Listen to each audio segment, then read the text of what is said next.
See, the y-axis represents the potential energy content. Next, the x-axis. This is the x-axis. X-axis represents the progression of the structural transformation or substrate is converted into product. See here.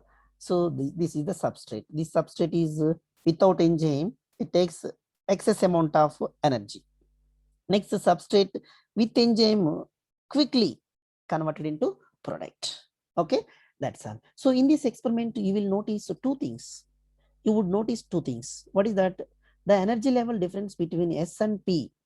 If P is at a lower level, the S, the race is an exothermic reaction. So see here the energy level difference between S and P. The energy level between S and P, substrate and product. If P is, see here, if P, product, this is product. If P is lower level than S, the reaction is exothermic reaction. The reaction is exothermic reaction. That means what? Here produce heat. More and more heat is produced. See, so substrate is higher, the product is lower. In that cases, that reaction is called exothermic reaction. Exothermic reaction means what? Exothermic means what? In these cases, it releases heat. Okay, that's all. Next, one need not supply energy by heating order to form the product. So one need not supply energy. In order to form the product. Actually, in order to form the product, when substrate is converted into product, actually need not supply heat. But some cases when the enzymes are not involved, at that time, when the substrate is converted into product, at that time heat is produced. Because so when the substrate is converted into product, without enzyme it takes more time. In such cases, so there is a chances to form heat. Actually, when substrate is converted to product, there is need not supply heat. See, one need not supply energy. One need not supply energy by heating. Heat energy need not supply in order to form product. But some cases there is a chances to produce heat.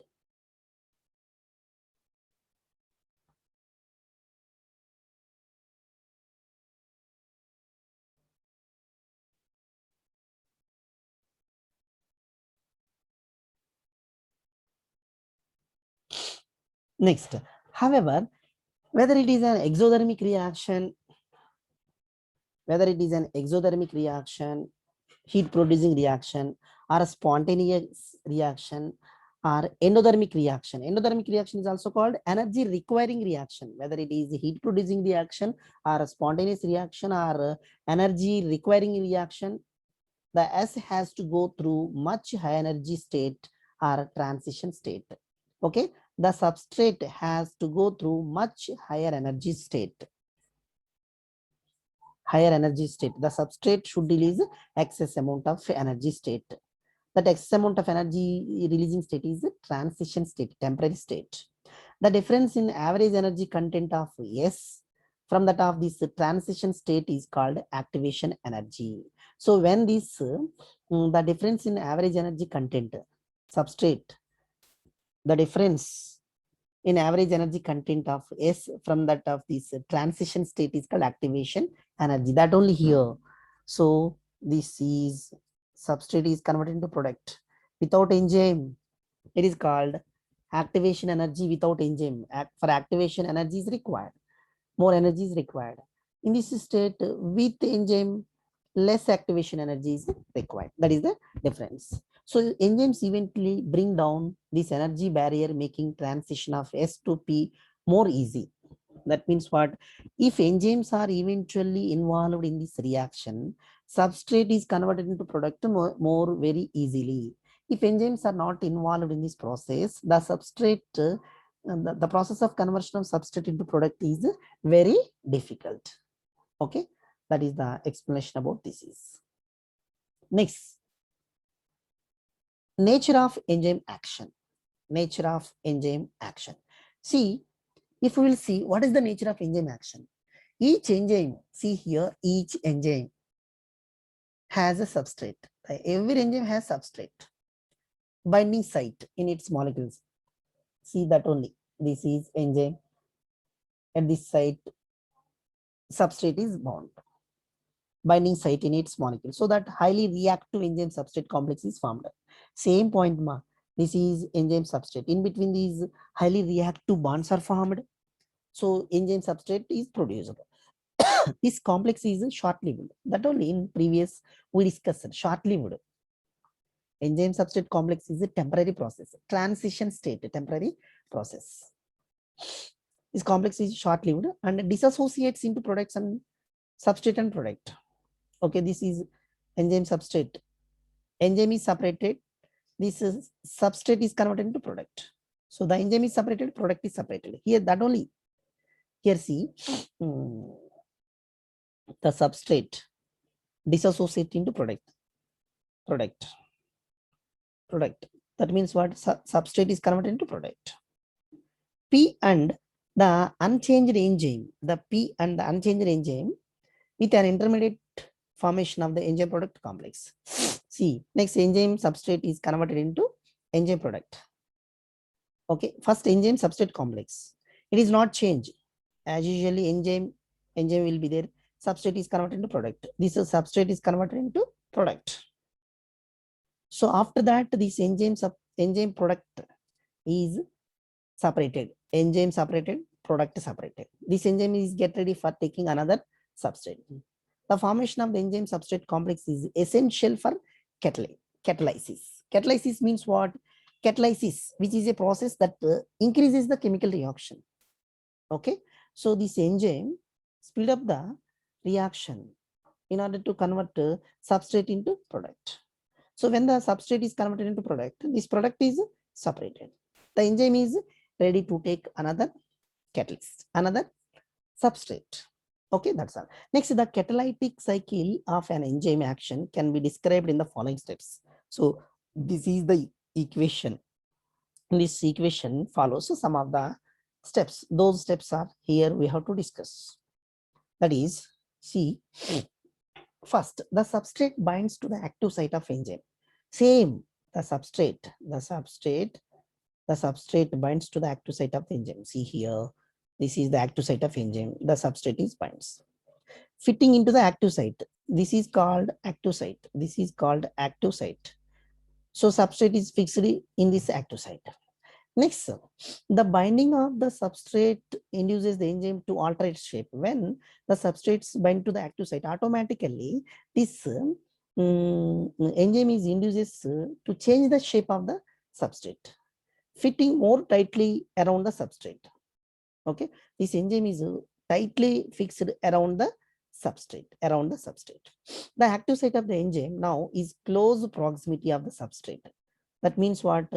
So enzyme is close proximity. Close proximity means what? It comes very close to the substrate, breaks the chemical bonds of the substrate, and a new enzyme product complex is formed. So this enzyme substrate both are combined together.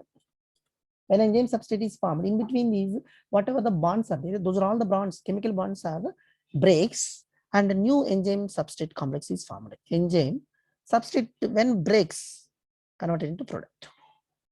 Okay, next the enzyme releases the products. See, this enzyme releases the product and product of the reaction, and the free enzyme is ready to bind to another molecule of the substrate and run through the catalytic cycle 1 second. That all I said. So enzyme product is formed. Here see, enzyme product is formed. From this enzyme product, the product is separated.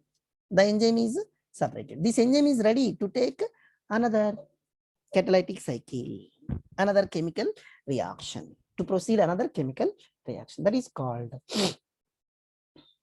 nature of enzyme action. So this is the nature of enzyme action. In such a way, for every second, so it converts product substrate into product and forms new products, and enzyme is ready to take another substrate. In such a way, this cycle is continued throughout our life. Okay, that's all. Next, factors affecting enzyme activity. So some factors disturb the enzyme activity. affecting mishap the enzyme activity. What are those factors? Here we have to see that the activity of an enzyme can be affected by some factors. The activity of the enzyme is affected by some factors. Those factors mainly temperature, pH, and concentration of substrate. These three factors affect the enzyme activity. So first of all, how temperature and pH affect the enzyme activity? See, it is very simple. Already we have discussed it. At high temperatures, the enzyme is inactivated. At high temperatures, the enzymes are inactivated. That only enzymes generally function is narrow range of temperature. Normal range of temperatures, enzymes narrow range of temperature and pH. Narrow range of hydroxide. pH means what? Hydroxide concentration. In narrow range of pH and temperatures, enzymes are efficient and performs work. Each enzyme shows its activity at a particular temperature and pH. So that is called optimum temperature and optimum pH. Any enzyme at optimal temperatures only they can perform work. Optimum temperature and optimum pH. Generally, keeping this information view, we will preserve various kinds of food material in freezer. See, generally in freeze, lower temperature is maintained. In that lower temperature, in the microorganisms, enzymes are inactive. Okay, enzymes are inactive. That's why the food material is preserved for a long time. Okay, so the activity declines both below and above the optimum value. Below the optimum and above the optimum value, the activity declines. Enzyme activity declines, decreased. So low temperature preserves the enzymes in temporarily inactive state. So low temperatures. So generally keeping this information view, in freeze we will preserve various kinds of food material. Generally in freeze temperature is low. In low temperature preserves the enzymes in temporarily inactive state. So we brought meat and kept in deep freeze. In deep freeze the temperature is low. In that low temperatures, in meat whatever maybe the enzymes are there, microbes are there, those are all the enzymes and microbes are temporarily inactive state. That's why that for meat we can without spoiling we can use that. Okay, today morning we brought, no problem, tomorrow we can cook if we will keep it in deep freeze, because of in low temperatures enzymes are temporarily inactive state, whereas high temperatures, see here the point one more, high temperatures destroy the enzyme activity becomes, because proteins are denatured by heat. High temperature destroy the enzyme activity. When we will apply more and more temperature to the food material, enzyme activity is destroyed, because proteins, enzymes nothing but proteins are destroyed when we will apply heat. Okay, that's all. See here in textbook one graphical representation given. So what is that?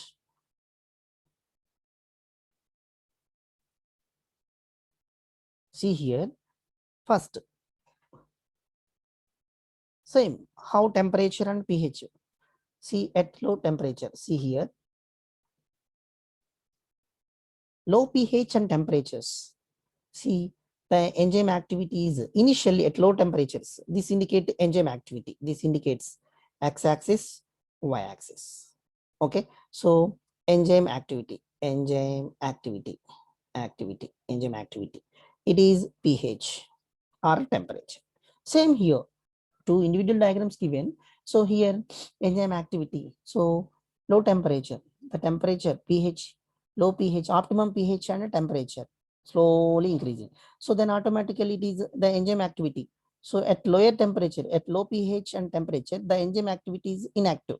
So up to maximum, it is up to optimal temperature. That's maybe up to 20 degrees centigrade, 20 to 25 degrees centigrade, the enzyme activity is good.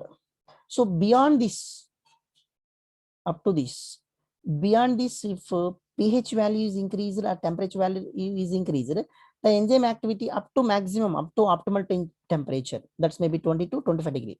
Up to this much pH and temperature, the enzyme activity is affected. So beyond this pH value and temperature value is increased, then it becomes enzyme activities decline. The enzyme activities decline. That means what? At more temperature and more pH, enzyme activities decrease. At lower temperatures and pH, The enzymes are efficient, they can perform works effectively. Okay, so this is the explanation about today's topic. Okay, ma, that's all.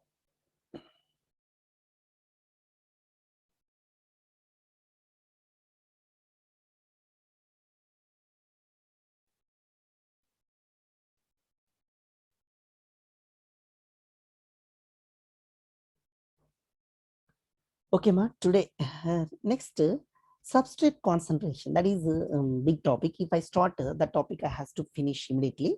So tomorrow I will start that topic.